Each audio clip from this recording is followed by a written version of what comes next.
WLNS is here for you with 6 News at 6. This weekend, with little time for any campaign to spare before the election, Vice President Kamala Harris will hold a campaign rally in East Lansing. And it is our top story tonight at 6. Thank you for joining us. I'm Sherry Jones. Siobhan has the night off. Michigan is vital in the race for the White House. Former President Donald Trump and his running mate, J.D. Vance, will be in the Mitten State tomorrow. Trump will be in the city of Warren, while Vance will speak at Kalamazoo Battle Creek International Airport. Democratic Vice Presidential nominee Tim Walz will also be in Michigan tomorrow, with stops planned in Detroit, Flint, and Traverse City. Vice President Harris will be in Michigan on Sunday, just 2 days before Election Day. And this afternoon, we learned her rally will take place right here in East Lansing. Student voters at universities like MSU have been a major part of election victories for Democrats in the past several cycles. However, the details have not yet been released, including the exact location and how people can attend. So stay with 6 News. We are following this story very closely and will update you when those details are released. Well, police are reminding people that voting on Election Day will be safe, and the Lansing Police Department is increasing security on that day just to be sure. Rachel Ramsey is here for you now with what you can expect when it comes to protecting the polls November 5th. Yeah, Sherry, Lansing police tell me they do not expect any funny business at the polls on Election Day. In fact, I also spoke with Michigan State Police, who told me the same thing. As of now, there have been no signs of Election Day threats, and there is a team designated who monitors this type of thing. At this point in time, we're optimistic that we're going to have a successful day. Everyone has a right to vote. And if you're planning on doing that on November 5th, police say things should go smoothly. In Lansing, there is a plan to make sure everyone feels safe when they cast their ballot. We have at least 8 extra officers working, and their sole responsibility is just going to be to go monitor the polling locations, and that includes the ballot drop boxes. Officers say throughout early voting, LPD has kept close communication with city officials. They say so far things have been going well and police are prepared. We've touched base, we confirmed all the locations. We have plans in place for things, but at this point we're not anticipating any problems from anybody. Lansing has crime analysts who keep an eye out for anything that looks threatening, and the Michigan State Police send them information as well. Officers there say no Election Day threats have popped up on MSP's radar either. Right now it's been kind of quiet. We're just hoping for a peaceful Election Day. The crime analysts monitor social media and other sites to identify any suspicious activity. Sometimes those analysts are going to pick up on something, we act on it, and they helped to prevent a crime or some other issue that's going to go on out there. State police say they don't plan to increase patrols on Election Day, but if they are needed somewhere, they will be there. We're always ready just in case something arises. We also ask the public if you hear something. So if you see something, say something. Feel free to call if you think something's not right. The goal is just for everyone to go out and have a safe day. And Lansing police say they will have traffic units monitoring the roads near polling locations as well. Crime analysts will continue monitoring any possible threats. But again, police say they don't expect anything out of the ordinary on November 5th here in mid-Michigan and statewide. Back to you. Thank you, Rachel. Staying with election news tonight, a judge has thrown out a lawsuit challenging a ballot proposal in St. John's. That challenge was filed less than 2 weeks ago, and the court says that's just too late in the process. The St. Johns City Commission approved the proposal for a small property tax increase back on June 24th. The complaint was filed on October 18th, claiming the ballot proposal violates election law. New motions were filed in the complaint as recently as Friday, and according to the city, the judge dismissed the lawsuit, calling it an 11th hour challenge.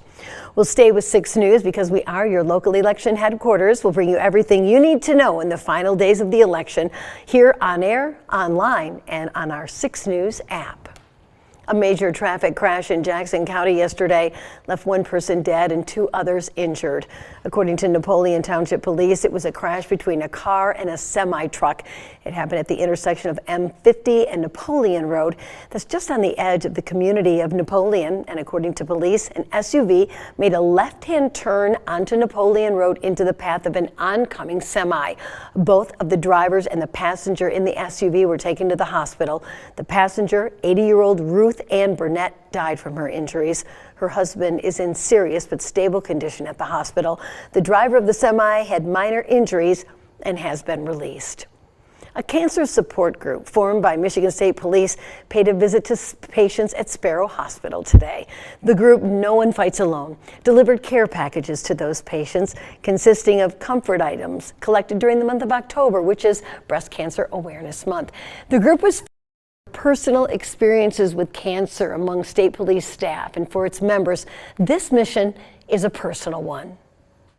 So meeting the patients puts you right back in the chair. So it is emotional. It puts you back into that space and you feel for that person. But for us meeting them, we don't know their story. We don't know where they are. Just knowing the basics of everybody's the same in one instance or another. You're still sitting there with your port and chemo going through you, and you still have the same thoughts and feelings as the other person, and so you your heart goes out to them. Organizers say chemotherapy is uncomfortable, and they filled these care packages with items that can be found to be comforting during their own treatment. Very nice. Well, today is Halloween, and Lansing, and our chief meteorologist David Young is outside right now to greet them. So how's it going out there, David? Good so far, Sherry. We've had a few trick-or-treaters come through. We want to see a lot more kids out here as we are just getting underway. You can see the 6 News crew behind me. They're waiting to hand out the candy. Hey, ladies. And we've got a lot of candy, so be sure and stop by and say hello. We'll be here through trick-or-treat time. We've got to talk weather as well, which is also looking pretty good for the trick-or-treaters heading out this evening. As far as the current conditions, we've got a few clouds overhead, but the wind's even a little bit lighter. We had those high wind gusts earlier today. This was our shot from the Great Lakes Center for Meteorology earlier today as the folks were all dressed up for trick-or-treating and Halloween. They had the Shrek theme going on. Very nice job, ladies. Certainly enjoy seeing all those Halloween pictures coming into 6 News.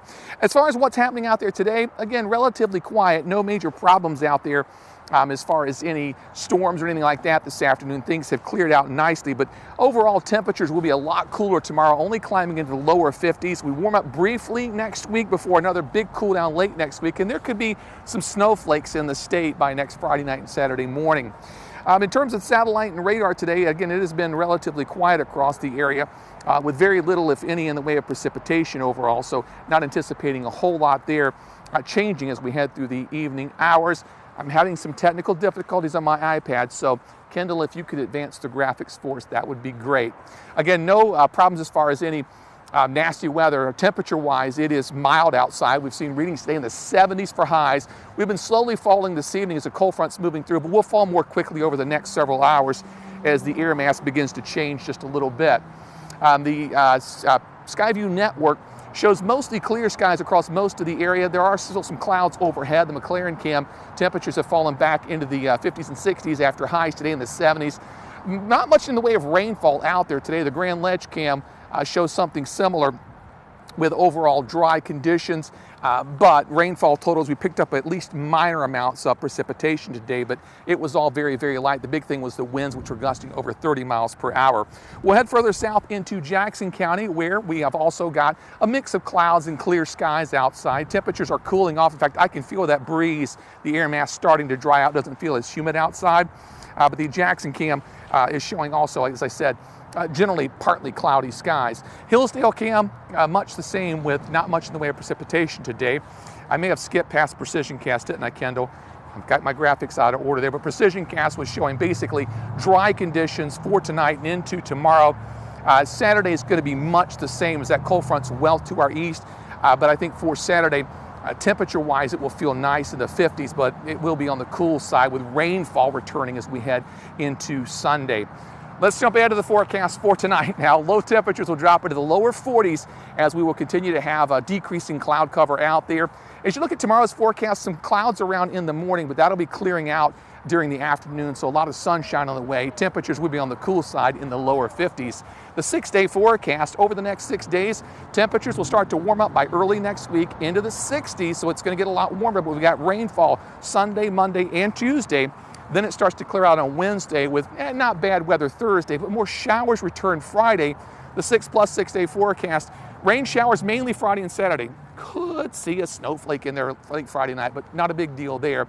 and then that will clear out and leave us with fairly tranquil weather as we head into the rest of the weekend. So again, things are looking good out here for this evening. Trick-or-treaters beginning to filter through. As I speak, cars are starting to line up, so we are looking forward to giving away a lot of candy here and maybe taking a piece or two for myself. I'll bring you some in as well, Sherry. That would be great. Thank you, David. Chocolate's my favorite. Well, as David just said, we do have a cool down coming, and that means that kids across mid-Michigan are going to need some warm clothes, and 6 News wants your help making that happen. It's time for our annual Coats for the Community drive. 6 News has teamed up with the Cristo Rey Community Center and other local partners to help people make it through the winter. If you have hats, scarves, gloves, or any other winter clothing, you can drop it off here at the station at Cristo Rey Community Center, Carpet Studio in Okemos, your local Barry Amos Cleaners, or one of 3 Shaheen Automotive locations. Coats for the Community runs through tomorrow. Actually, it's been extended till the middle of November.